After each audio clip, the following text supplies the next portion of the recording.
Esta es la tarde en el continente americano. Cuando anochece en Europa y amanece en Asia, así cae la tarde en el continente americano y transcurre la noche y el amanecer en el resto del mundo. La tarde, fin de semana. Los saluda Carlos Eduardo Sánchez, como siempre, como cada fin de semana. Desde ya los invito a conectarse con nosotros en Twitter. Estamos como @latardenetn24 y mi cuenta personal que es @CESánchezM. Comenzamos.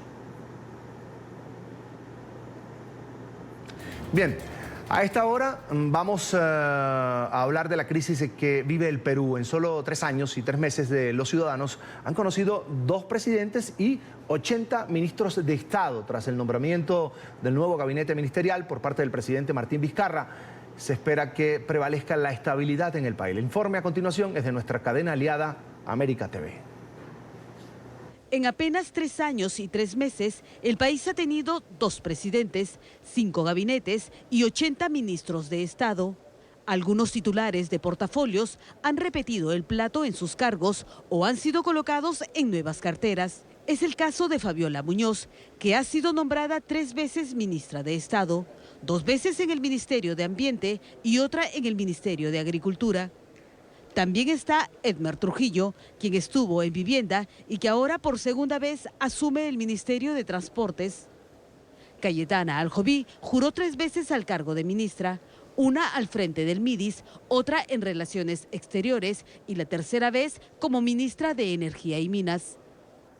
La historia reciente empezó en julio de 2016, cuando Pedro Pablo Kuczynski nombró como premier al economista Fernando Zavala. Sí, juro. Este fue su gabinete. La primera baja se produjo en noviembre de 2016. Mariano González, entonces ministro de Defensa, renunció a su cargo tras un escándalo sentimental. Otro ministro que tuvo que dejar el cargo fue Martín Vizcarra, quien estaba al frente de la cartera de Transportes y Comunicaciones. Desde esa época lo acompañan los cuestionamientos por la concesión del aeropuerto de Chinchero en el Cusco. En septiembre de 2017, Mercedes Arauz asumió como premier tras la negativa del Congreso de otorgarle la cuestión de confianza a Fernando Zavala. Sin embargo, el indulto a Alberto Fujimori obligó a renovar el gabinete. Pienso que lo mejor para el país es que yo renuncie a la presidencia de la República. El caso Lavallato y los Mamani Videos obligaron a Pedro Pablo Kuczynski a renunciar al cargo de presidente en marzo de 2018.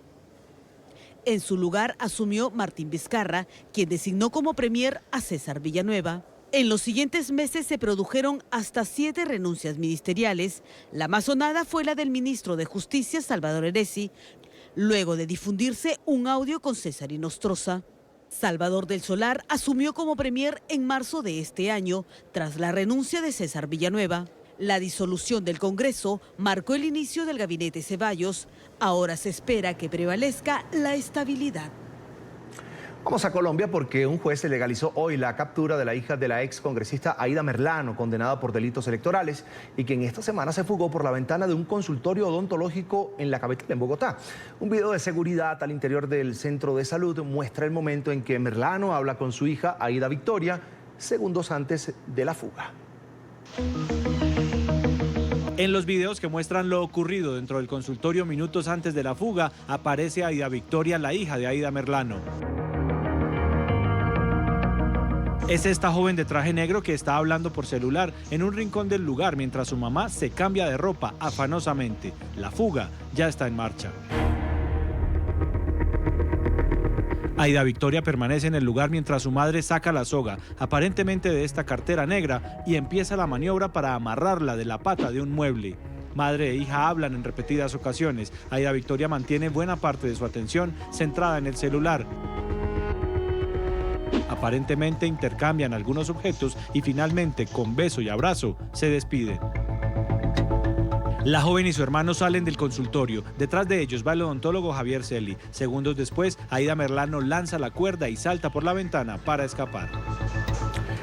También con el odontólogo Javier Guillermo Celi hay un capítulo aparte en esta novela por la fuga de Aida Merlano. Se presentó ante las autoridades judiciales y dijo ser inocente. Aparece en el video dentro del consultorio y se da un abrazo con la excongresista que segundos después huyó. Así quedaron registrados sus movimientos en esas reveladoras imágenes. En los videos de seguridad, Javier Guillermo Celi aparece después de que Aida Merlano se ha cambiado de ropa, se ha puesto los guantes, se ha amarrado la cuerda. El odontólogo ingresa al consultorio a las 2:52 de la tarde, justo en el momento en el que la excongresista está manipulando la soga roja en el piso. Las imágenes muestran que ambos firman unos documentos sobre el escritorio. Él, en actitud de despedida, pone los papeles en una carpeta y los guarda. Luego se acerca a Merlano y la abraza. Recoge algunos objetos de trabajo que se lleva consigo y otros los deja en un cajón del consultorio. Todo esto mientras ella mira por la ventana. El odontólogo recorre el lugar con las otras personas que acompañan a Merlano. A las 2:55 llega a la puerta, pero se devuelve y se acerca a la excongresista. Le entrega algo que ella guarda en el pecho. Segundos después, Celi toma su celular. Y estando el odontólogo aún en el sitio, Merlano se agacha y recoge la cuerda. El especialista abandona el consultorio y ella comienza a descender.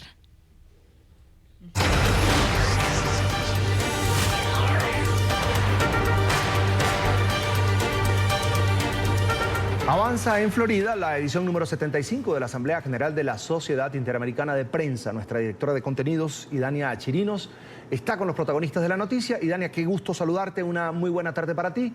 Te escuchamos. Hola Carlos Eduardo, buena tarde para ti. Continuamos transmitiendo aquí desde el encuentro anual de la Sociedad Interamericana de Prensa que se realiza en Coral Gable, en la Florida. Y hoy es un día en que los distintos países presentan sus informes en relación a lo que ha sido este año y el ejercicio de la libertad de prensa durante el tiempo que ha transcurrido desde esta última asamblea anual hasta hoy. Cuba fue uno de los países que a esta hora ya presentó su informe. Lo tenía que haber presentado Henry Constantin Ferreiro, que es el director de la revista La Hora. Lamentablemente no pudo salir de Cuba como tantos otros periodistas y en su lugar lo ha presentado Lucila Morales, que está con la revista aquí en la Florida. Y Lucila es nuestra invitada en esta parte del programa. Lucila, bienvenida, gracias por estar aquí. Muchas gracias. Vamos a contarle a nuestra teleaudiencia por qué no pudo salir quien tenía que haber presentado ese informe. El director de la revista La Hora de Cuba, Henry Constantin, en estos momentos se encuentra regulado, que es el eufemismo que está utilizando el sistema cubano para regular, para negarle la salida del país a periodistas, a activistas, a disidentes, en sentido general, la sociedad civil. No pudiésemos hablar de una cifra, pero no es solamente Henry. En el caso de Henry, particularmente porque Henry es una persona bastante visible, ha estado fuera del país, pero en esta ocasión ya decidieron regularlo, como le llaman ellos. Pero ¿a qué te refieres o cómo usan ese término regulado? Regulado como dije, es un eufemismo, es una manera de enmascarar el decir que están presos dentro de su propio país. Alrededor de 20 periodistas calculan que están en la misma situación, pueden ser muchos más los que no se sabe hasta que no piden salir del país, hasta que no presentan la visa, le dicen que son personas de interés público. Es la otra forma también de negarle el argumento que utilizan. Ahora, ¿esto qué significa? En un momento, hace, digamos, meses atrás, el año pasado, tuve la oportunidad de encontrarme con varios periodistas cubanos en eventos internacionales. Es decir, ¿qué pasó? ¿Restringieron nuevamente? ¿Es como abren y cierran la compuerta de acuerdo a su interés? No es nada nuevo, es algo que ellos han estado haciendo por años con los periodistas independientes, los dejan salir de Cuba tentándolos. Después que los reprimen, los persiguen, pues de momento pues los dejan salir a ver si esta vez se quedan una y otra vez tratando de deshacerse de ellos porque es la manera más fácil de resolver su problema. con ellos, porque eso es lo que son para ellos los periodistas allá, son un problema. Porque lo que ellos hacen va directamente al corazón de la dictadura. Es decir, la apertura en un momento, que mucha gente lo confunde. De hecho, alguien preguntaba en la sala cuando presentaste el informe si había cierta apertura a la libertad de expresión. Cuando se permitió esta salida, ¿es porque albergaban la ilusión de que los periodistas se quedaran afuera y no regresaran? Yo creo que en gran parte sí, y en otra parte también porque quieren dar esa apariencia de que ellos tienen esa apertura que solo existe en palabras de ellos, porque la realidad es completamente diferente. Para maquillar, para que los vean, se paseen un poco, como dicen ellos, y que después regresen a Cuba y decir, miren, sí pueden ir. Pero los periodistas toman la decisión de regresar. Los periodistas independientes en Cuba regresan y vuelven a darle lucha y están allí tratando de resistir, porque eso es lo que hacen, es una resistencia.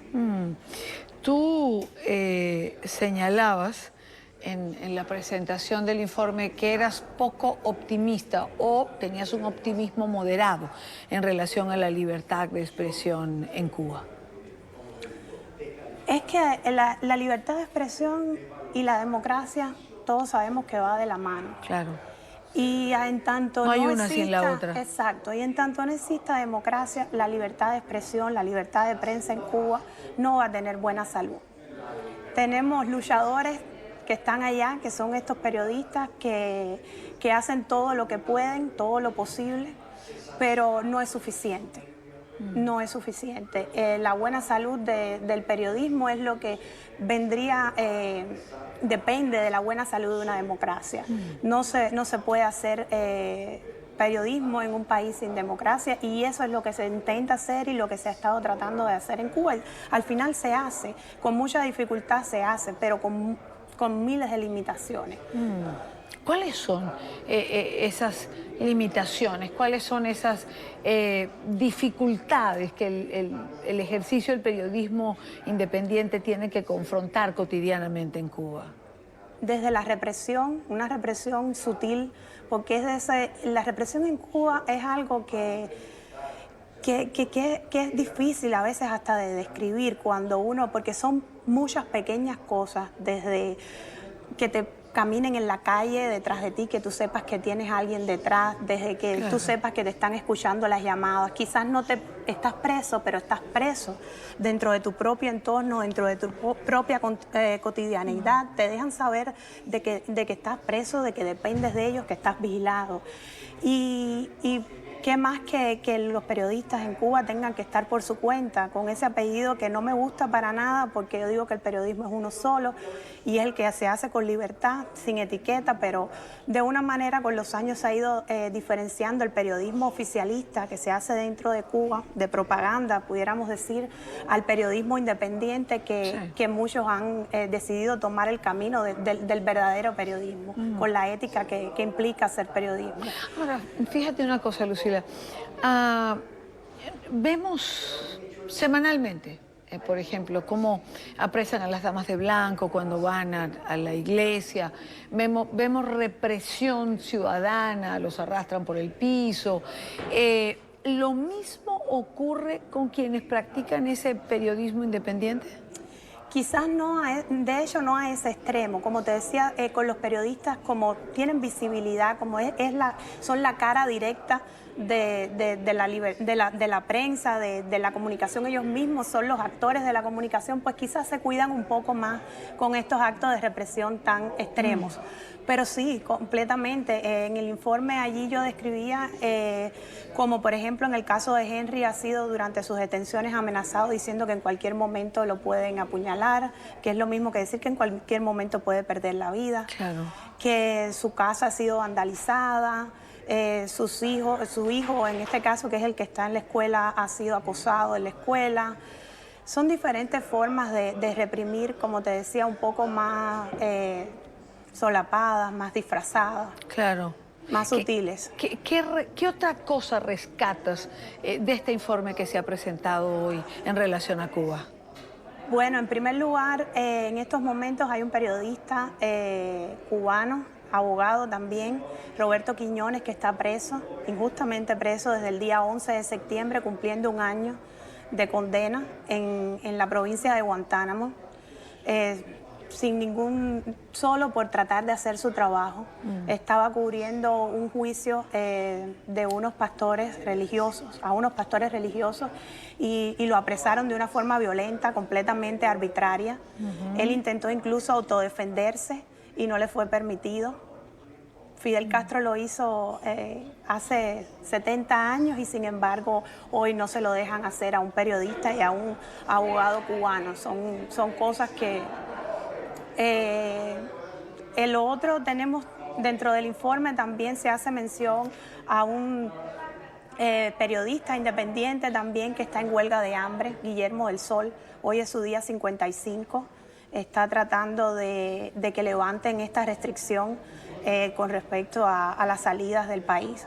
Porque es que quizás alguien pueda no darle tanta importancia con respecto, si miramos a otras cosas que suceden en otros países, periodistas asesinados, quizás otro tipo de represión un poco más extrema, pero es que el periodismo en Cuba depende mucho de eso, depende mucho del poder salir de estos espacios, de tener visibilidad en espacios como este, de hacer networking, de contactar personas que les sirvan como reemplazo a los medios, a los canales que ellos no tienen dentro de Cuba. Y eso es lo que quieren truncar con eso. ¿Tú crees, Lucila, que la comunidad internacional está clara de lo que sigue pasando en Cuba, o en un momento se centró quizás la atención en Venezuela y se ha perdido, se ha difuminado que realmente detrás de todo lo que está es Cuba, como sostienen Rosa María Payá, por ejemplo? ¿Cómo? Yo estoy completamente segura de que es así. Yo, sin temor a equivocarme, pudiera decir que es así. El tema de Cuba es un tema que pasa a veces inadvertido ya, porque se ha hecho costumbre.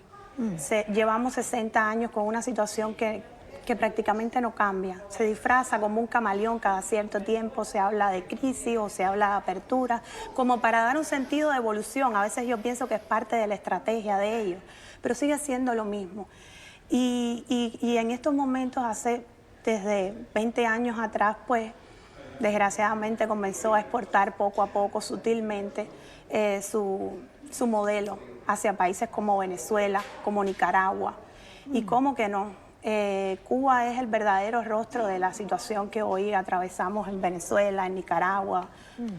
Luego de 2 días de protestas empañadas por hechos vandálicos, el gremio de los transportadores en Ecuador dio por finalizado el paro nacional. Sin embargo, aún no han llegado a un acuerdo con el gobierno y le piden al Ejecutivo derogar la eliminación del subsidio a los combustibles. De nuestra parte, se termina la medida de hecho. Con estas palabras, los transportadores en Ecuador dieron fin al paro nacional. Los líderes del gremio informaron que entregaron al presidente Lenín Moreno un pliego de peticiones, entre ellas derogar la medida que elimina el subsidio a los combustibles. Creemos que tenemos que ceder con el riesgo de la terminación de nuestros propios negocios. Al dar por terminado el cese de actividades, agregaron que de acá en adelante se deslindan de todo acto violento que se registre en el país. Y es que tras 2 días de violentos enfrentamientos y saqueos, el balance de las protestas deja millonarias pérdidas a los comercios. Alrededor de 110 millones de dólares de pérdida diaria por las afectaciones del comercio y la productividad. El gobierno informó que los detenidos por participar en hechos violentos supera los 350. Solo en Guayaquil fueron detenidas más de 159 personas. Hay detenidos que participaron en las protestas, aquellos que tuvieron un comportamiento de violencia o de daños a bienes públicos o privados. Pese a la protesta social, el gobierno anunció que mantendrá las reformas económicas en firme. El presidente Lenín Moreno señaló que no dará marcha atrás en la eliminación del subsidio a los combustibles. Nos acompaña a esta hora Carlos Brunis, es el presidente de la Unión de Cooperativas de Transporte en Taxis de Pichincha, en Ecuador. Allí está en pantalla. Bienvenido, buena tarde. En las protestas. Buenas tardes, ¿cómo está? Es un gusto, bienvenido, señor Brunis. ¿Por qué el gremio de transportistas finalmente desistió del paro? Bueno, nosotros, las federaciones de transporte terrestre del país, el día miércoles en la tarde se resolvió el que se suspendían nuestras operaciones por cuanto lamentablemente frente al decreto ejecutivo 883 manifestamos que se deteriora más aún nuestra economía. Las operaciones aumentan, la canasta de repuesto aumenta y hablando ya como pueblo, inclusive la canasta familiar también aumenta. Por tal motivo se resolvió el día miércoles el que pedir al presidente de la República, al señor presidente de la República, la derogatoria del decreto ejecutivo que elimina los subsidios a la gasolina extra y al diésel. Nosotros hemos manifestado de que esta medida es inflacionaria, de que esta medida afecta a todo el pueblo ecuatoriano. Dentro de los diálogos con el gobierno nacional se habla del tema de el incremento en las tarifas, pero nosotros como taxismo, el taxismo, especialmente el de Pichincha, que es donde se aglutina la mayor parte de taxis del país, nosotros no hemos solicitado un solo centavo de incremento en las tarifas. Esto por cuanto somos conscientes de que afecta directamente también al pueblo ecuatoriano. Por esta razón es de que entre la tarde del día jueves y ayer viernes se han mantenido reuniones constantes y permanentes con el gobierno nacional a través de sus ministros. Esto hay que reconocer, el diálogo jamás se rompió, el diálogo estuvo constante, permanente, estuvo abierto, únicamente habían situaciones que no llegábamos a coincidir. Por lo tanto, hablando del taxismo en este caso, nosotros hemos solicitado a los ministros de Estado que a través de ellos se haga llegar al señor presidente de la República, primero, de que es de trascendental importancia que se garantice a quienes contamos con un permiso de operación, con un título habilitante para brindar el servicio de transporte en taxis, se garantice nuestra permanencia, si cabe el término, porque lamentablemente las aplicaciones tecnológicas que están en nuestro país realmente están atentando contra el presente y el futuro del taxismo. Nosotros por esa razón es que les pedimos a los señores ministros de que se trate de no permitir que se tope la resolución 070 expedida en agosto del 2016 por parte de la Agencia Nacional de Tránsito, que prácticamente prohíbe que estas aplicaciones presten el servicio con vehículos privados, de conformidad con la ley aquí en nuestro país.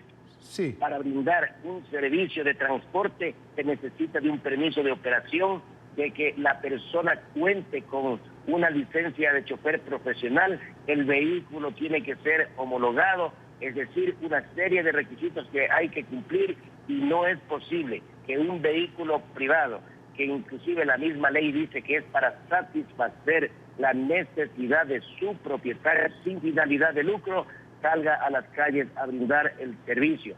Eso señor consideramos Brunis, que inclusive es sinónimo de inseguridad ciudadana. Señor Bruni, nos está llegando una señal en directo desde Pichincha. Son nuevos bloqueos que se están presentando en las calles de esta región del país, y usted me hablaba hace minutos de que como ciudadano como ecuatoriano se estaba viendo afectado también por las medidas económicas adoptadas y anunciadas, en este caso por el gobierno del presidente Lenín Moreno. Ahí están, son indígenas, en este caso, que han bloqueado algunas vías de Pichincha, portan la bandera, por supuesto, del Ecuador. Algunos tienen la cara cubierta, sin embargo, otros están con la cara descubierta, están mostrando su descontento, como usted lo decía, a lo que algún sector del Ecuador ha denominado y calificado como un paquetazo del gobierno de Lenín Moreno. Quería preguntarle precisamente por cómo estaba el clima en Pichincha y si en algún momento ustedes previeron que el paro nacional iba a dar paso precisamente a estas protestas sociales. Sí, y nosotros, al menos como transportistas, desde el día de ayer, viendo que el gobierno nacional está en diálogos constantes con nosotros y que hay la posibilidad de no afectar al pueblo a través de incremento de tarifa, porque como decíamos, no pedimos tarifa, e inclusive en el decreto 883 ya no se prevé ningún tipo de compensación, pero sí hay otras necesidades. Pero hablando del vandalismo, que nosotros lo rechazamos de principio a fin, hay que defender el derecho con altura, con respeto, con consideración, sin afectar la propiedad pública ni privada. Por lo tanto, esa fue también una de las razones, de las causas que nosotros suspendimos nuestra medida, porque también debemos proteger el bien que tenemos nosotros, porque es el único patrimonio que tenemos como transportista. No podemos permitir inclusive que gente inescrupulosa se ponga en nuestras filas tratando de dar la figura de que son transportistas y lo único que son personas que quisieron dañar el buen nombre, la imagen y la dignidad del taxismo de Pichincha y del país. Por tal motivo, son varias las razones por las cuales nosotros suspendimos, pero hoy no vimos que estén transitando buses, por ejemplo, porque ellos también protegen su patrimonio.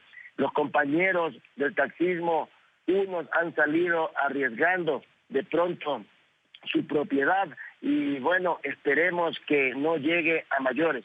Pero lo que sí nosotros manifestamos y decimos es de que no es posible afectar a la propiedad. Quisiera aprovechar también la oportunidad para expresar nuestro malestar, nuestra inconformidad, nuestra preocupación porque el tecnólogo Jorge Calderón Casco, presidente de todo el taxismo ecuatoriano, el día viernes, el día de ayer, más bien dicho, en la mañana fue detenido y en la noche, en la formulación de cargos, a él se le está imputando de que por haber obstaculizado las vías, situación que jamás lo hizo, inclusive jamás dispuso que se obstaculice las vías. Él siempre veló porque los compañeros también estén en los sitios de su estacionamiento sin bloquear calles, sin tratar de dañar la propiedad privada ni pública. Sin embargo de eso, a pesar de que él no fue el vocero para que se lleve adelante nuestras acciones, sin embargo de eso es el único dirigente que en este momento está con prisión preventiva. Entonces nosotros sí pedimos a la autoridad, confiamos en la justicia, se va a apelar el tema de que no se aceptó en principio las medidas cautelares, pero sí vamos a seguir insistiendo el día lunes para que se revise nuevamente, porque el compañero Jorge Calderón jamás bloqueó calles ni dispuso ese tipo de vandalismo. Por lo tanto, sí consideramos que se tiene que revisar y nosotros nos solidarizamos inclusive con sus familias. Pero lo importante de todo esto es de que se mantiene el diálogo, sin inclusive también porque nuestros compañeros de base nos han manifestado y nos han dispuesto que somos pueblo y también necesitamos defender el derecho de nuestra familia, de nuestros hijos, de nuestros nietos. Por lo tanto, vamos a estar a la expectativa, pendiente de lo que vaya sucediendo, y si tenemos que también como pueblo reclamar nuestro derecho, así lo haremos.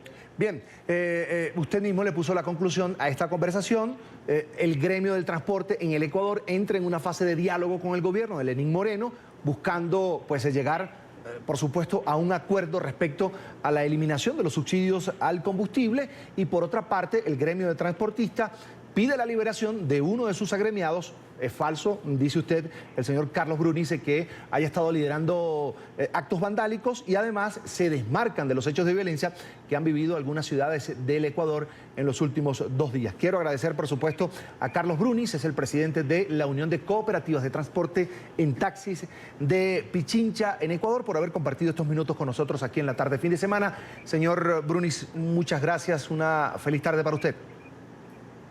Muchísimas gracias, suerte. Hasta pronto.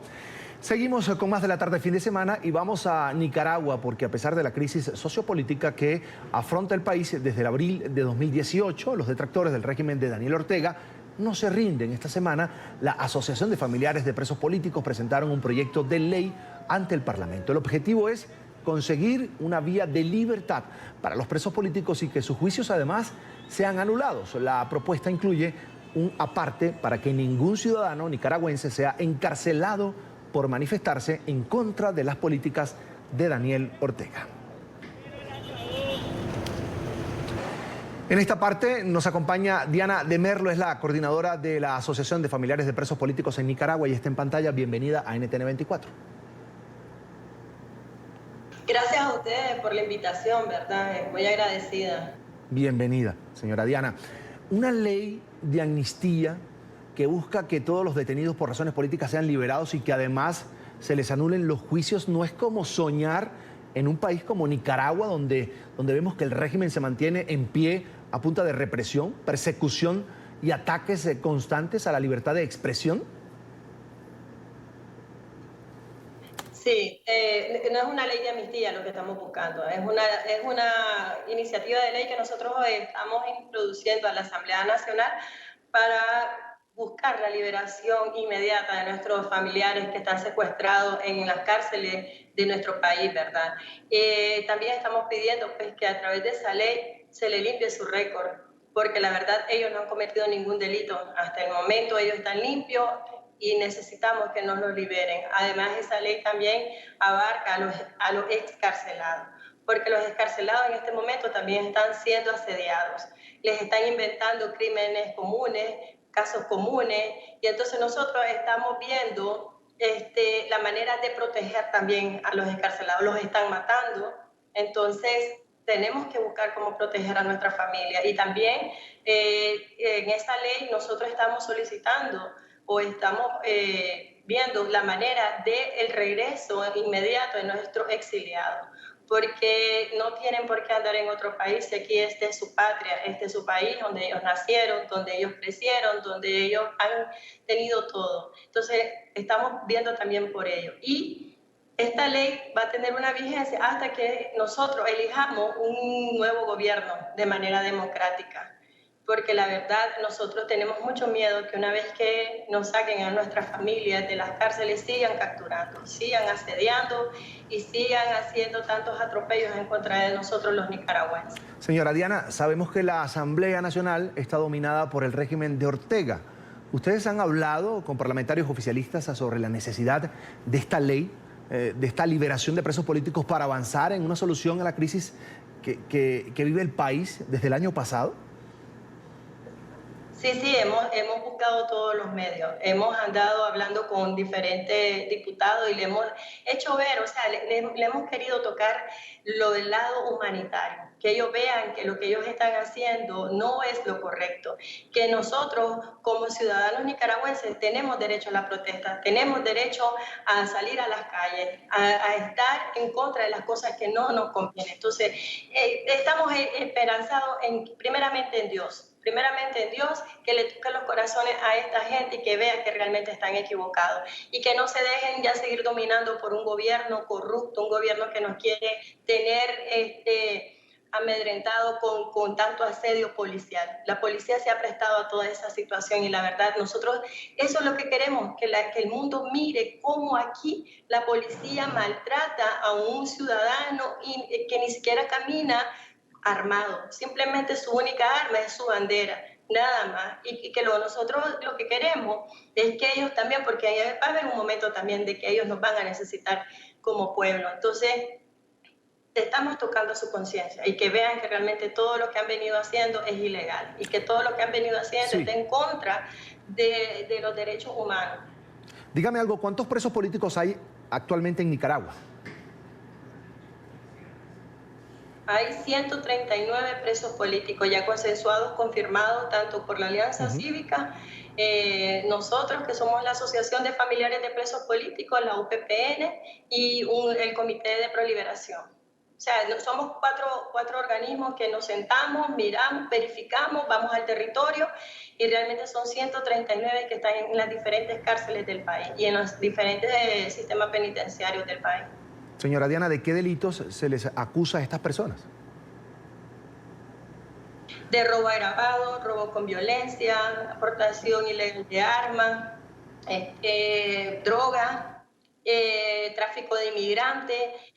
Y no tienen pruebas, o sea, el único testigo ahí es el policía, son la mayoría de los policías. Gente también que se ha prestado como son simpatizantes de este gobierno, ¿verdad? Entonces ellos se prestan a que ellos son las víctimas. La mayoría, el 100% de los casos, las víctimas son a favor del gobierno actual.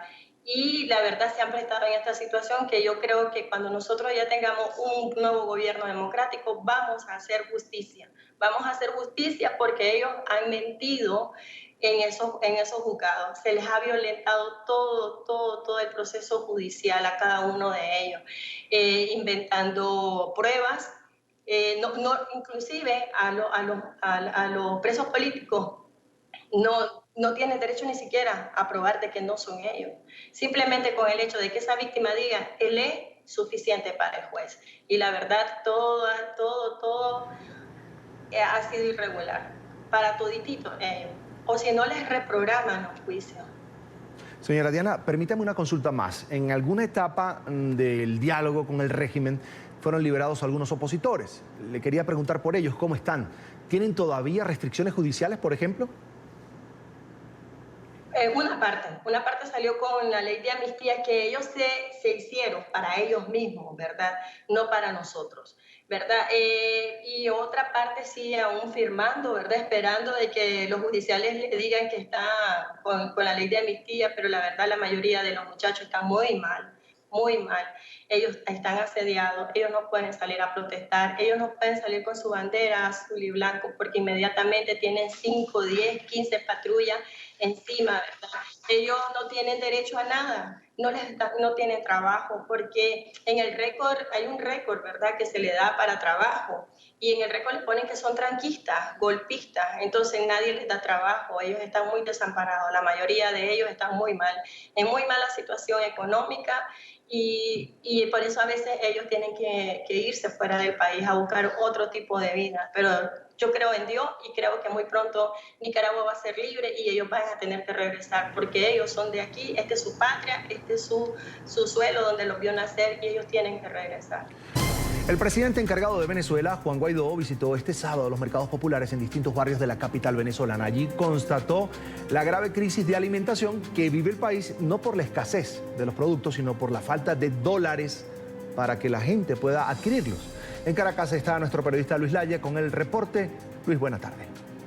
Hola, buenas tardes. En Venezuela, el presidente interino Juan Guaidó ha recorrido mercados populares la mañana de este sábado. Se ha encontrado con las personas. El clamor de la gente en la calle es que hay un cambio definitivo e inmediato. Señalan que es insostenible la crisis. Ya no pueden vivir, ni siquiera alimentarse. Incluso piensan en migrar, a pesar de las dificultades en la región.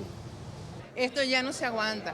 No hay agua, no hay luz, hay alimentos, pero no hay dinero para comprarlo. ¿Hasta cuándo? Los venezolanos están cansados de la crisis, quieren vivir en paz. La escasez ya no existe, ahora hay alimentos, pero son impagables. Este sábado el presidente interino Juan Guaidó lo vivió en los mercados de Caracas. El clamor de la gente es por un cambio urgente. Un cartón de huevos, 90.000 bolívares, para que nos van a ver en otras partes del mundo. Es 2 veces el salario mínimo, 2 veces un cartón de huevos, es decir, una mínima proteína que no alcanza evidentemente para una familia. Eso es hoy lo que está pasando en Venezuela. Todo en Venezuela está dolarizado, menos el salario. Los ingresos no dan para vivir. La canasta básica cuesta al menos 40 salarios mínimos. Primero, porque no estamos dolarizados. La gente nos quiere cobrar en dólares. Segundo, la mercancía nos la venden en dólares. Tenemos que pagarla al precio del cambio. Y está difícil. Incluso muchos ciudadanos aseguran que no hay futuro para sus hijos. Se les aguan los ojos al hablar del país y la crisis. Solo ven como salida la migración a pesar de los riesgos que esto implica. El propio Juan Guaidó lo constató de la voz de una madre. Urgente el cambio, urgente. Urgente para el cambio para ellos, de verdad. ¿Qué le diría usted a Juan Guaidó hoy? ¿Qué falta? Que se apure. Hay una emergencia humanitaria compleja. Por eso venezolanos, como ayer, Jeremy, que se fue desde Mañonga, en La Guaira, tardó 16 días en llegar a Perú, donde trabaja y le manda apenas 140.000 bolívares para que logren subsistir. A la dificultad de migrar se suma la xenofobia y las violaciones a los derechos que han tenido lugar en algunos países. Guaidó aseguró que ya han hecho contacto con las autoridades peruanas y fustigó los hechos ocurridos en México con migrantes venezolanos. Los calificó de torturas. Estamos haciendo una denuncia porque es muy delicado lo que ha sido el caso casi de persecución y tortura que sufrieron algunos venezolanos, tortura psicológica incluso. Los ciudadanos están agotados de la situación del país. Quieren un cambio definitivo. ¿Quién no? Cualquiera. Estamos cansados de todo esto, de Maduro, de que se vaya para quién sabe para dónde.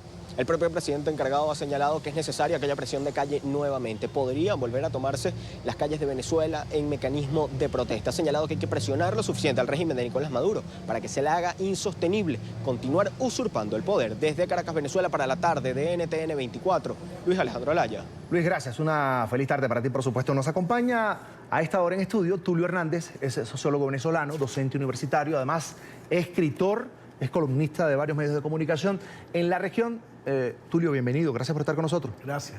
Es un gusto. Un país en el que un cartón de huevos cuesta 90.000 bolívares, que es más de 2 sueldos mínimos. Se quedó corto Juan Guaidó y cuando dijo son 2 sueldos mínimos, es más de 2 sueldos mínimos.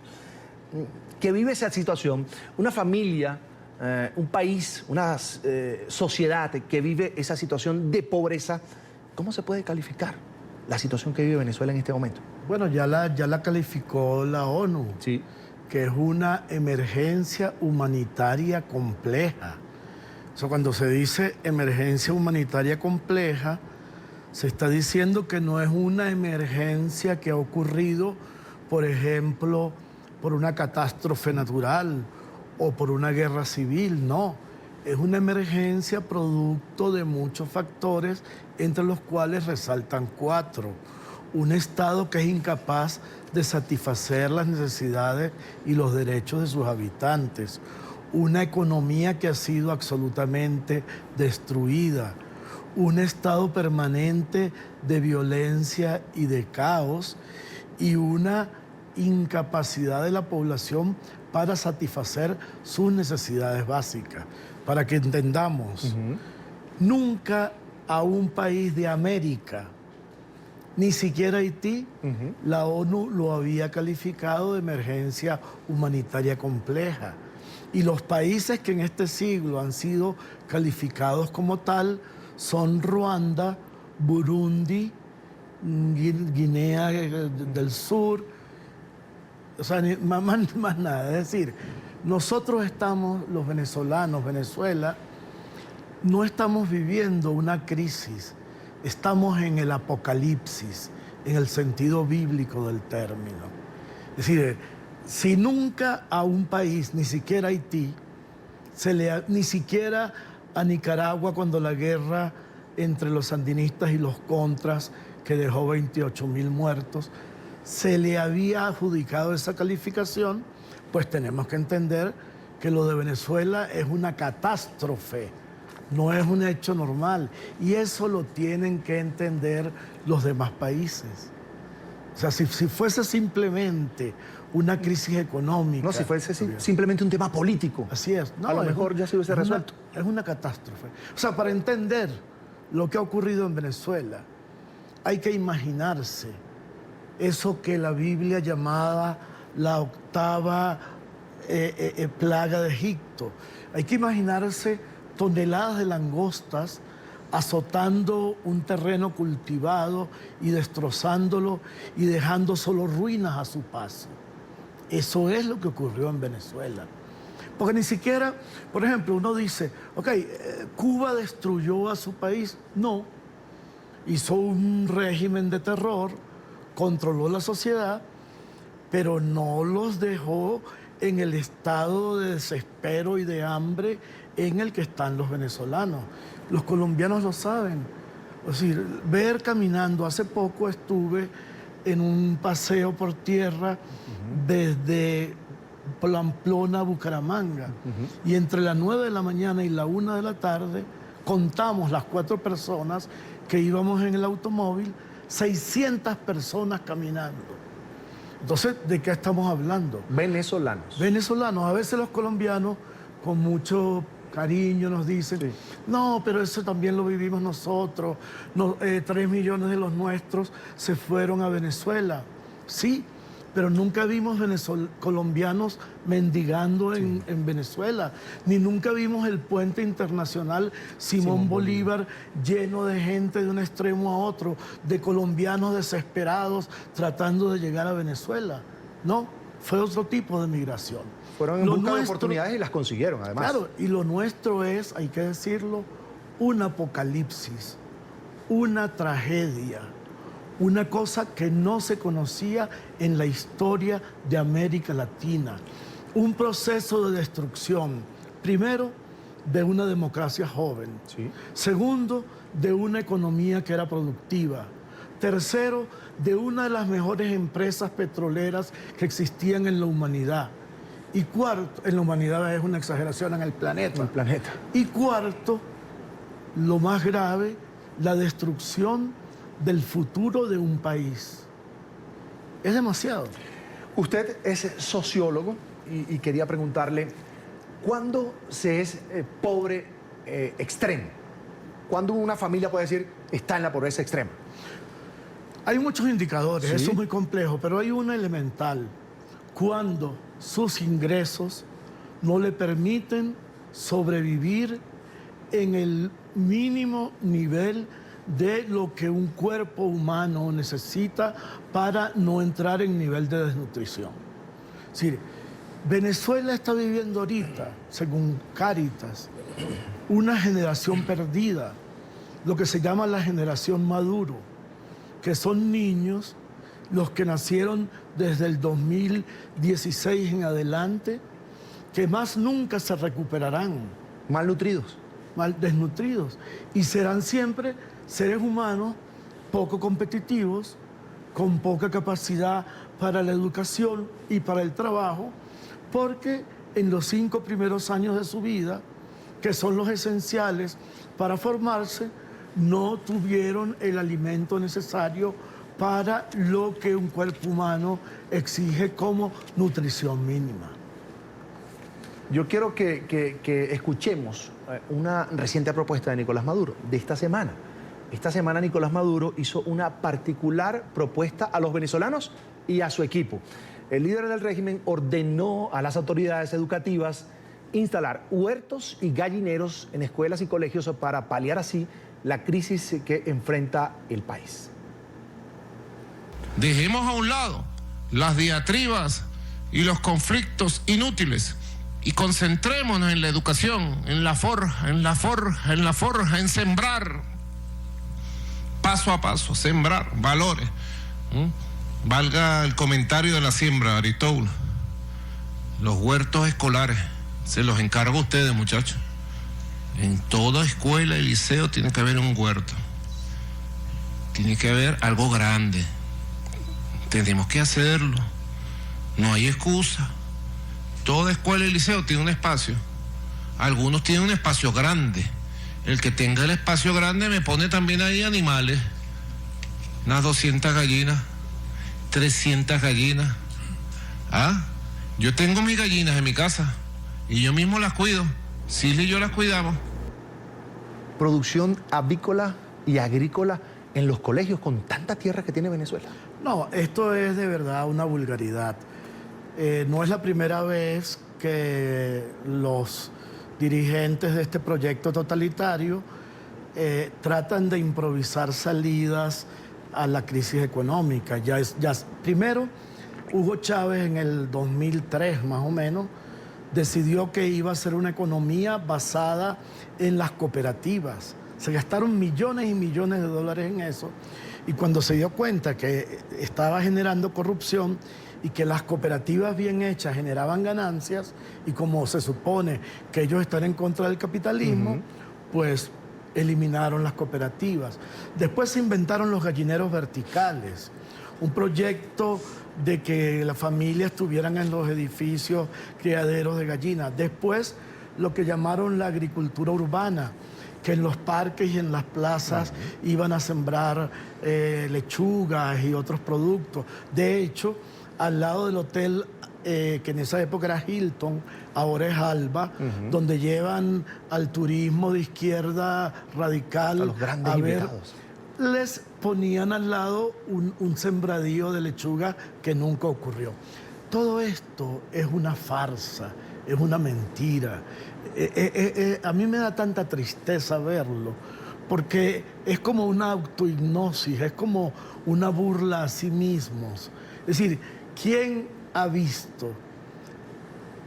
Perdóname que te diga algo. Sí. Es peor que Cuba, porque Cuba, por ejemplo, tuvo un proyecto que se llamaba La Nueva Escuela, donde muy bien hecho alrededor producían los alimentos que consumía no solamente la escuela, sino la comunidad. Esto no, esto es una burla, esto es un desplante de irresponsabilidad absoluta. Pero Tulio, es que en el pasado Venezuela tuvo funcionando escuelas técnico-agropecuarias. Totalmente. Y no solamente... que formaban a la persona del campo para que trabajara el campo. Sí, pero no solamente eso. Yo estudié el final de mi primaria en un grupo escolar público que era de una gran calidad, donde además cada niño tenía un huerto, pero no para comer, sino para que aprendiera a cultivar, para que entendiera la belleza, la hermosura de sembrar algo y cosecharlo. Esto no, esto es de una improvisación, de una irresponsabilidad, porque realmente, y eso es lo que tiene que entender la izquierda de otros países, que por solidaridad mecánica apoya a la venezolana. Esto no es un proyecto político revolucionario. Esto no tiene ningún esfuerzo de resolver los problemas de los más pobres. Esto lo que ha hecho es empobrecer más a los más pobres, porque en realidad es una alianza entre militares golpistas y exguerrilleros que gobiernan a Venezuela sin ningún proyecto económico. No hay soluciones económicas, porque no hay voluntad de hacerla. En la historia del capitalismo no se conocía ningún fenómeno hiperinflacionario que durara tantos años como ha durado el venezolano. ¿Y por qué ha durado? Porque las operaciones que hay que hacer para atacar la inflación no la han querido asumir. Hacer que la moneda el cambio sea libre, reducir el déficit fiscal, aumentar la inversión extranjera, cosas que ellos consideran que son capitalistas, pero que en realidad no las hacen, porque significa abrir la economía, y abrir la economía para ellos es perder el control absoluto de la sociedad, que lo ejercen, entre otras maneras, a través del control, del sometimiento de la economía. ¿En cuánto estima usted de que se pudiera estar ubicando la pobreza extrema en Venezuela? Quiero retomar ese tema. Mire, eso es... Sabemos que no hay datos oficiales, obvio. No, es incalculable. Una de las cosas, de las cosas más graves que hay en Venezuela, es que hoy en día, como desde el año... Primero, desde el 2016, cuando desconocieron la Asamblea Nacional, ningún ministerio presenta memoria y cuenta. Y como el Banco Central se ha negado a dar los datos que todo Banco Central tiene que dar, los venezolanos nos movemos a ciegas. No sabemos exactamente qué es lo que nos ocurre. Y así no se puede planificar. Y los datos los está dando básicamente ONGs. Por ejemplo, no sabemos cuántos asesinatos por cada 100.000 habitantes hay en el país, pero hay ONGs que nos lo suplen. Así que el cálculo, para que tengamos una idea de lo dramático, el cálculo de pobreza total en Venezuela debe estar por el 85%. Una cosa descomunal.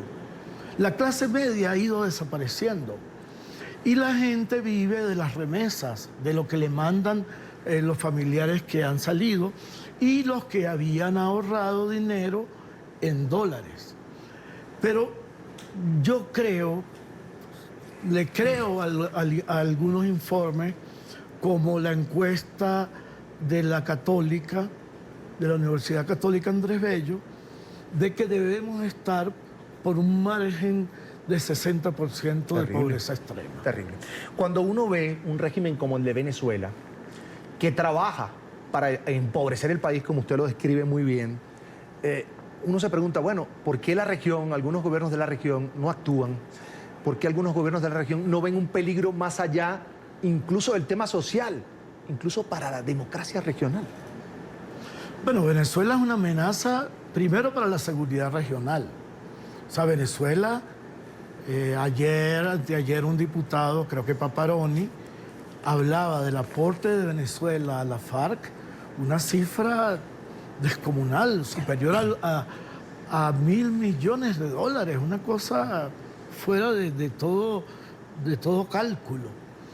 Venezuela además alberga disidencia de la FARC, ELN, Hezbollah, es la pista de salida del narcotráfico de las mafias que operan en Colombia, apoya al Estado Islámico, es el puente de operaciones de Rusia.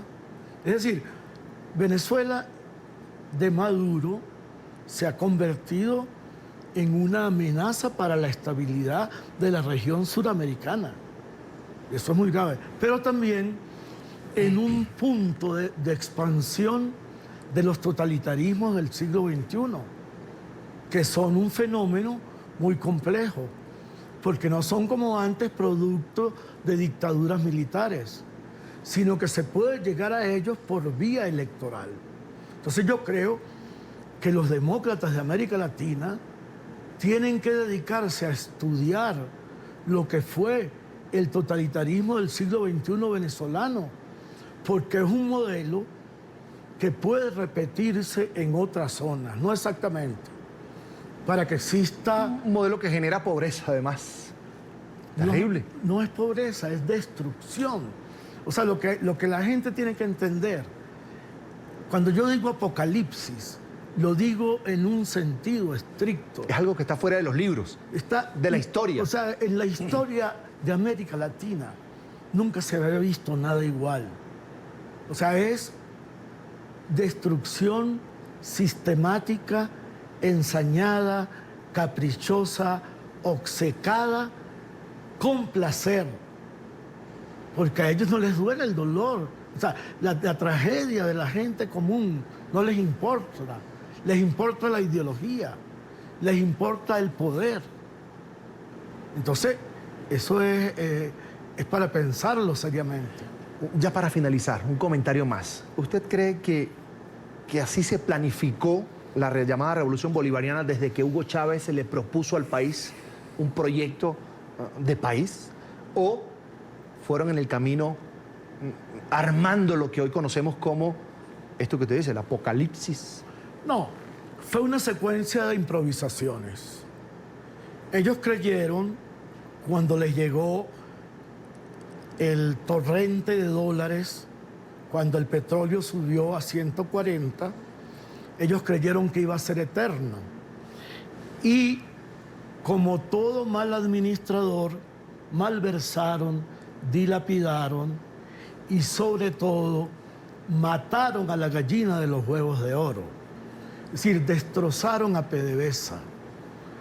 Hoy deberíamos estar produciendo 5 millones de barriles diarios y ya vamos por 600. Colombia está produciendo más. Produce más que nosotros. Y produce más que nosotros y cada vez con una empresa y con una economía petrolera mejor pensada. Entonces, el chavismo se enloqueció pensó que con tanto dinero podía financiar 4 cosas. 1, el apoyo mundial de gobiernos aliados. 2, mantener con vida a ese cadáver sobreviviente que es la Revolución Cubana. 3, enriquecer a sus aliados. Y 4, mantener contenta a una población regalándoles cosas. Bueno, quebraron. Y nos quebraron a todos. Y destrozaron una nación. Porque es muy elemental. Si gastas más de lo que te ingresa, está condenado a la ruina, al fracaso. Pero a ellos no les importaba el futuro.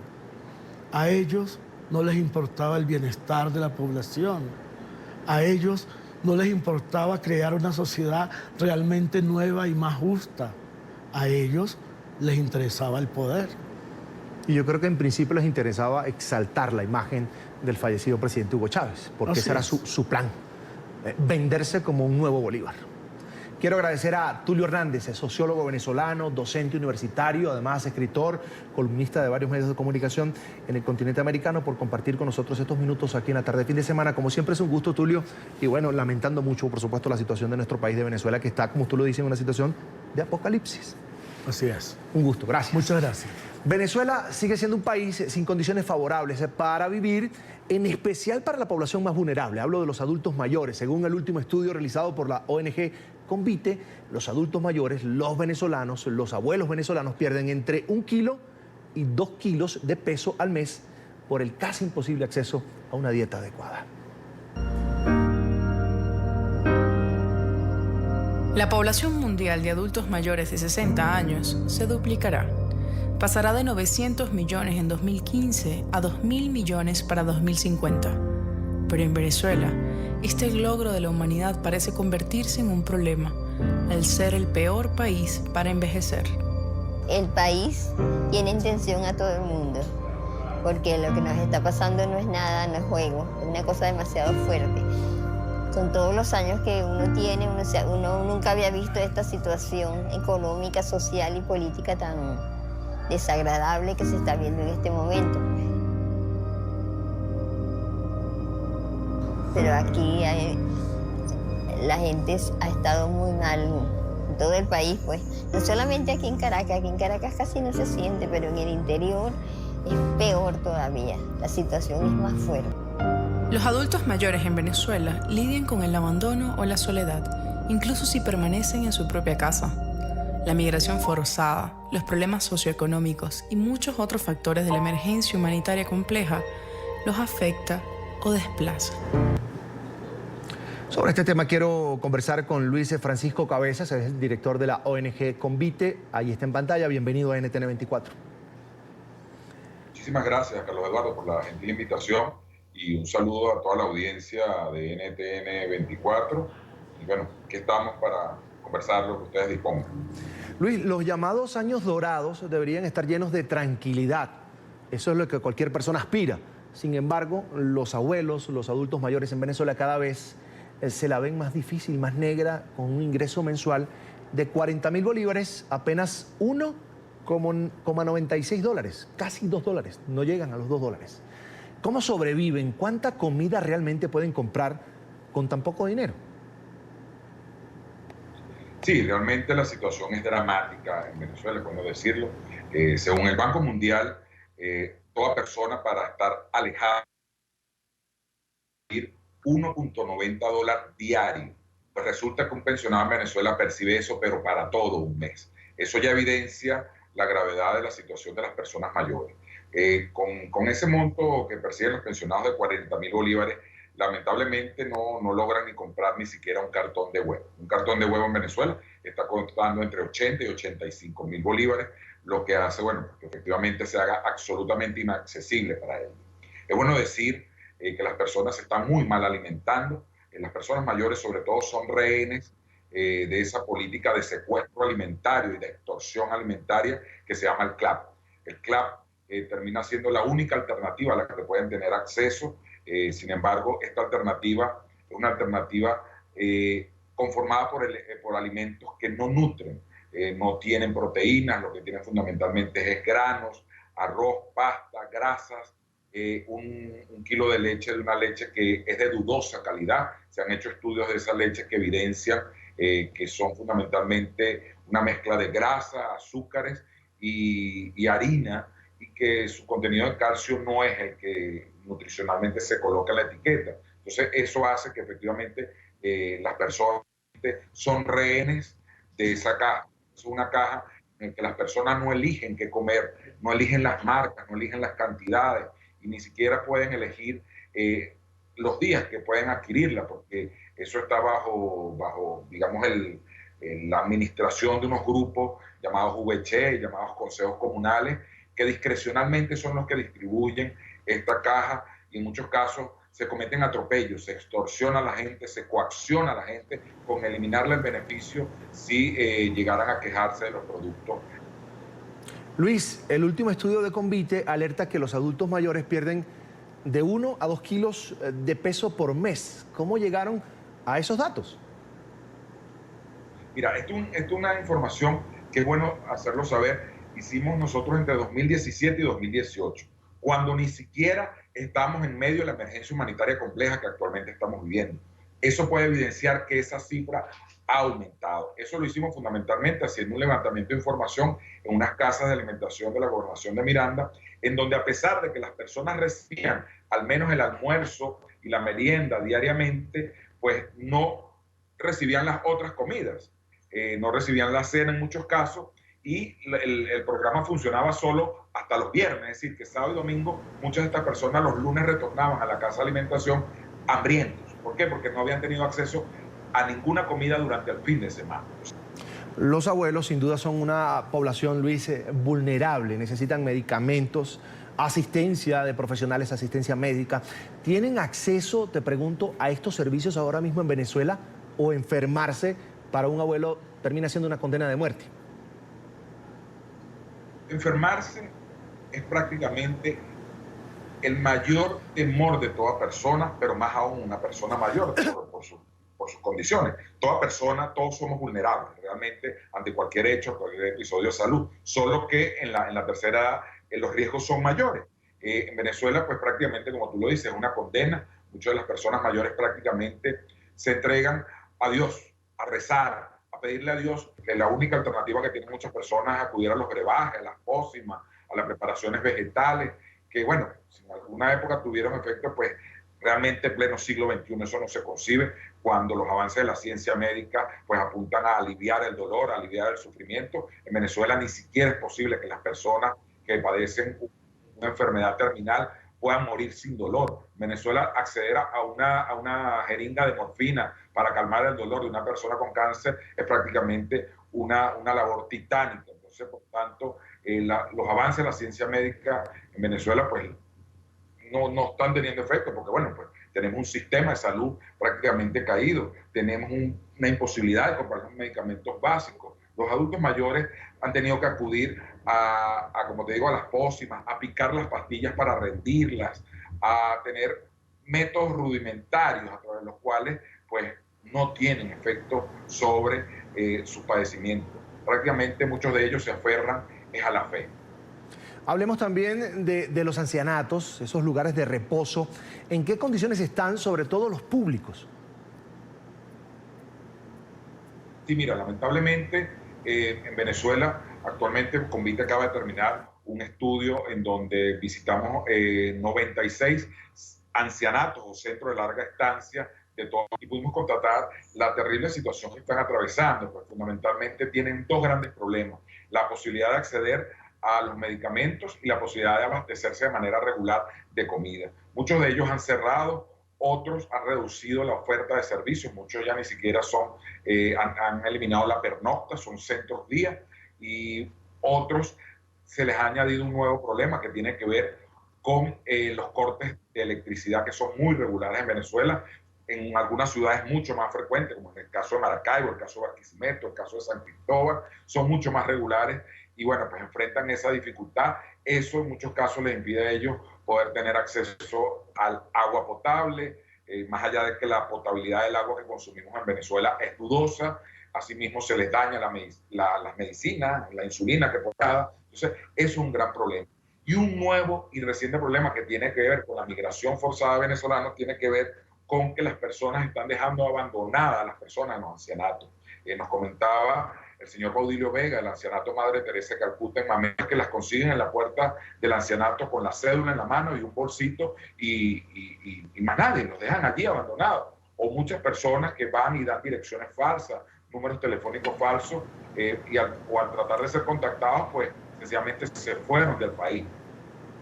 Situación complicada definitivamente la que viven los adultos mayores en Venezuela. Quiero agradecer a Luis Francisco Cabezas, es el director de la ONG Convite, por habernos acompañado estos minutos. Luis, muchas gracias, una feliz tarde para ti. Agradecido a ustedes, Carlos Eduardo, y un saludo a toda la audiencia de NTN 24.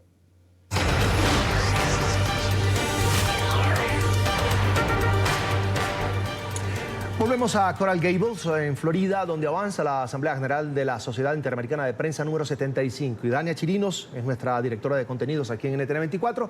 Tiene otro invitado a esta hora. Y Dania, nuevamente te saludo. Buenas tardes. Gracias, Carlos Eduardo. De nuevo estamos aquí. Otro de los informes que logra concentrar la atención cuando a libertad de expresión, a ejercicio de la libertad de prensa se refiere, es Venezuela. Miguel Enrique Otero presenta este informe y, Miguel, gracias por estar con nosotros, como siempre. Año tras año hemos ido escuchando en esta reunión anual de la Sociedad Interamericana de Prensa cómo ha ido increciendo el acoso a medios, a periodistas. En esta oportunidad, ¿en qué, digamos, ponemos el foco o en qué nos centramos dentro de este informe? Bueno, la verdad es que, como tú dices, eso ha ido cada día peor. Cada día hay menos ventanas para la libertad de expresión, para las noticias, y Venezuela es prácticamente un país cerrado para el flujo de noticias. Nosotros nos defendemos a través de las redes sociales, básicamente, Twitter, Facebook, las cadenas de WhatsApp, porque quedó solamente la internet para las noticias y ellos bloquean internet, bloquean todo lo que ellos consideran que es enemigo entre comillas, del régimen. Entonces es algo que ellos no pueden evitar, que es que uno se mete dentro de la gente, claro, la gente que tiene teléfonos inteligentes, que puede tener acceso, que no es una mayoría, con las redes sociales. Ahora, nunca es comparable la penetración, no aún, por supuesto. No, claro que no, o sea, porque quizás la gente piensa que como van con el teléfono, entonces todo el mundo ve el teléfono, ya no ven la computadora, sí, pero el teléfono ven en la web, ven en la página web. Las noticias salen por ahí. Si están bloqueadas, no las puedes ver. Claro, claro. Y la otra cosa que es importante es el tema de la agresividad a los corresponsales extranjeros, a los periodistas del exterior. Porque ellos no pueden evitar, o sea, aquí el que llega y pasa 100 metros del aeropuerto, es más, dentro del aeropuerto, lo que recibe es un país destruido. Ellos no pueden evitar que los periodistas reflejen esa situación. Entonces se han puesto primero impidiendo que los corresponsales vayan, después agrediéndolos. Está el tema de Jorge Ramos, que lo ponen preso en Miraflores porque hizo una pregunta inconveniente y además le roban los equipos. ¿Quién le roba los equipos? No son unos ladrones, porque si es dentro de Miraflores tienen que ser los funcionarios. Claro. Y entonces es agarrar a los periodistas, quitarle sus equipos, robarle los equipos, la cartera, todo, las mochilas, todo. Entonces el malandraje del régimen se reproduce en la acción que toman contra los comunicadores, los pocos que dejan entrar a Venezuela. Que hasta un momento determinado esto se cuidó, se tuvo, es decir, las formas eran importantes y los corresponsales extranjeros, digamos, que estaban protegidos por ese halo de querer dar una impresión contraria a lo que era la realidad. Bueno, más que eso, a los corresponsales extranjeros los protegían, los mismos colectivos, los que en aquella época eran círculos bolivarianos, los protegían mientras atacaban a los periodistas de los medios nacionales. Es que esos son agentes del imperialismo, pero ustedes no, ustedes son profesionales. Entonces había una diferenciación gigantesca ya. Hoy en día no es así. Claro, los periodistas venezolanos no los reconocen porque, salvo los que andan con unas cámaras, pero los periodistas de impreso, los periodistas que filman a través de su dispositivo móvil, no los reconocen también, aunque ellos atacan a todo el que anda con un dispositivo móvil reflejando cualquier realidad, porque claro, está el periodismo ciudadano. Claro. El periodismo ciudadano es muy importante, entonces todo el que ellos ven con un teléfono filmando cualquier cosa, lo primero que hacen es quitarle el teléfono y destruirlo o robárselo, que ahora se lo roban, y lo ponen preso. Hay muchos presos que son simplemente periodistas ciudadanos. Sí. Ahora, Miguel, hay un punto importante, y que sobre todo en el caso de Venezuela, que es, así como existe la diáspora venezolana que nos abarca a todos, también es la diáspora de periodistas, es decir, ¿cuántos periodistas hay afuera? ¿Cuántos quedan adentro? Si es que quedan. Bueno, o sea, los periodistas venezolanos en una mayoría se han ido del país. O sea, las asociaciones de periodistas fuera de Venezuela tienen 700 gremios, 700 afiliados, 400 afiliados, es una cosa de locura. Entonces, el periodismo está hecho actualmente con unos valerosos que se quedan allá, los periodistas veteranos se han ido casi todos, entonces queda un pequeño número de periodistas que son los que están dando la batalla y que, bueno, siguen ahí, pues, porque mal que bien en Venezuela hay algún tipo de periodismo, hay un periodismo que se hace, no es como en Cuba, por ejemplo, donde simplemente decir soy periodista vas preso. En Venezuela todavía soy periodista, no vas preso. Claro. Entonces, claro, los agreden mucho cuando los ven haciendo cosas que a ellos no les interesa. Pero hay un periodismo que está allá, hay unos periodistas que se han quedado. Ahora, se han quedado, valdría la pena revisar las condiciones, es decir, a menor cantidad de medios, a menor cantidad de ingresos, también es complicado, ¿no? La situación económica de los periodistas. Terrible, porque el tema del salario mínimo en Venezuela, que es $2 o $3, es una cosa que afecta también a cualquier profesión. Claro. El profesional venezolano no gana nada. No puede vivir del salario que normalmente se le paga. Entonces, la situación económica es uno de los agravantes que tiene todo lo que es profesional. O sea, yo me refiero a los periodistas, pero también a los médicos, a los maestros, a los ingenieros, a todo el mundo. Entonces, todo lo que es un profesional, o sea, no puede vivir normalmente en su profesión, tiende a irse del país o tiende a vivir de otra cosa. Ahora, cuando yo te escucho describir toda la circunstancia, toda la situación en la que se encuentra el periodismo y la comunicación en Venezuela, ¿cómo es posible que el régimen opte por formar parte del Consejo de Derechos Humanos de Naciones Unidas? O sea, ¿cómo se puede siquiera pensar en apoyar esta posibilidad? Hay 2 vacantes en el Consejo de Derechos Humanos de las Naciones Unidas, se eligen ahora en el mes de octubre, lo sustituyen. La verdad es que esa era la Comisión de Derechos Humanos de las Naciones Unidas, le cambiaron el nombre, la reestructuraron porque había una cantidad de países que no respetaban los derechos humanos. Bueno, ahora Venezuela quiere entrar en el Consejo y ha hecho un trabajo. Samuel Moncada, que era el embajador en las Naciones Unidas, creo, él ha hecho con los no alineados una campaña y hay más de 100 países que están apoyando la entrada de Venezuela al Consejo de Derechos Humanos.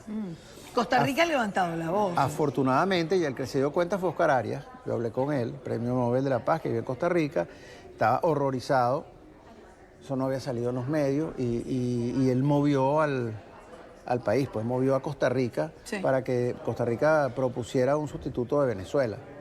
Pero eso fue hace muy pocos días. Entonces yo creo que se necesita un apoyo para que no suceda la campaña, para que no haya consecuencias de la campaña que Maduro ha desatado, para que no lo vayan a poner ahí. Claro. Además, es una cosa tan incongruente.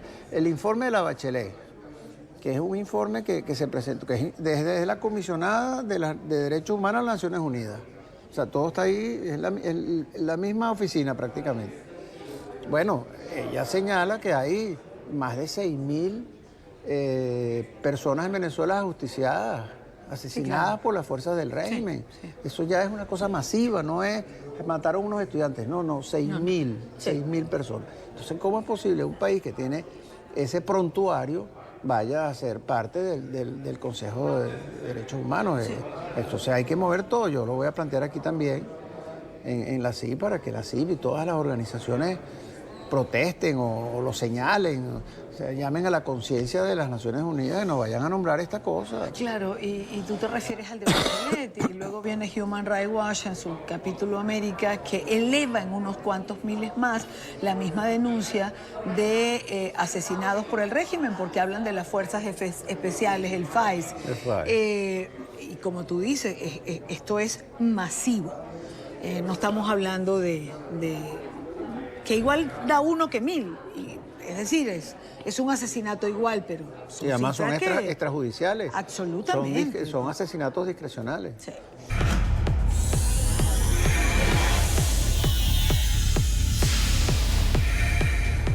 A esta hora revisamos otras noticias del mundo. Hoy comenzamos en Irak. Este sábado se cumplen 5 días de protestas sociales. Los manifestantes exigen al gobierno mejores servicios públicos, políticas estatales para paliar el desempleo juvenil y acciones para poner fin a la corrupción. Sin embargo, el reclamo ciudadano se ha visto manchado por la violencia. La Comisión de Derechos Humanos del Parlamento señaló que a la fecha 93 personas han perdido la vida y cerca de 4.000 han resultado heridas en medio de las manifestaciones. Las autoridades en España detuvieron a un joven acusado de tener nexos con el autodenominado Estado Islámico.